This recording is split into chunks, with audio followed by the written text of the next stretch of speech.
আগে অপারেশন সিঁদুরের প্রশংসা করে খবরের শিরোনামে উঠে এসেছিলেন তিনি। জন্মসূত্রে পাকিস্তানের মানুষ, তাই তো তার দিকে কটাক্ষ ধেয়ে এসেছিল পাকিস্তানের তরফ থেকে। আবার এক অনুষ্ঠানে কানে ভারতীয় পতাকার নকশা করে ইয়ারফোন ব্যবহার করেও বিতর্কিত হয়েছিলেন তিনি। বলছিলাম বলিউডের জনপ্রিয় গায়ক ও সুরকার আদনান সামির কথা।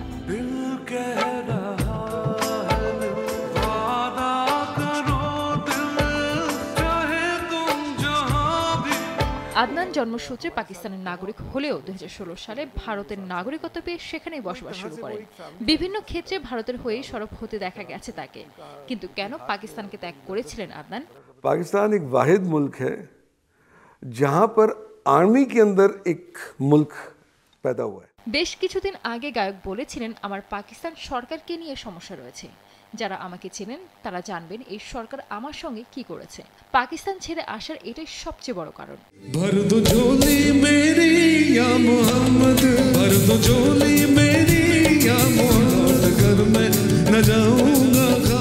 কিন্তু পাক সরকার ঠিক কি করেছিল আদনানের সঙ্গে তাই স্পষ্ট না জানালেও গায়ক লিখেছিলেন, একদিন আমি সব ফাঁস করে দেব, জানিয়ে দেব ওরা আমার সঙ্গে কি কি করেছে।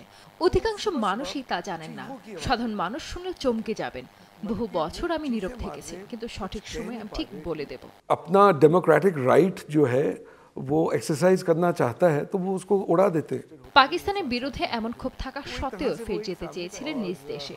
সম্প্রতি আবকি আদালত ছুঁয়ে এসে আদনান সামি জানান, 2024 সালের অক্টোবরে যখন তার মা মারা যান তখন তিনি পাকিস্তানে গিয়ে মায়ের জানাজায় যোগ দেওয়ার চেষ্টা করেছিলেন। बेनज़ीर भुट्टो को आप देखिए, उनको उन्होंने खत्म कर दिया। ভারত সরকার তাৎক্ষণিকভাবে তার পরিস্থিতি বুঝতে পেরে তাকে সে দেশে যাওয়ার অনুমতিও দিয়েছিল, কিন্তু তিনি পাকিস্তানে ভিসার জন্য আবেদন করলে সেখান থেকে তার ভিসা প্রত্যাখ্যান করা হয়। গায়কের কথায়, আমি ভিসার জন্য আবেদন করেছিলাম, কিন্তু ওরা সেটা প্রত্যাখ্যান করে দেয়। আমি বললাম আমার মা মারা গিয়েছেন, কিন্তু তারপরও ওরা আমাকে ভিসা দেয়নি, আমি যেতে পারিনি। হোয়াটসঅ্যাপ ভিডিওতে মায়ের পুরো জানাজা দেখেছি।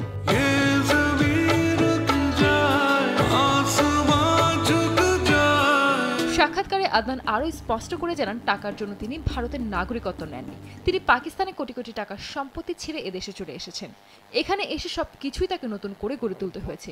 তিনি বলেন যে একজন শিল্পীর ভালোবাসা প্রয়োজন এবং এই ভালোবাসার কারণেই তিনি ভারতে এসেছিলেন।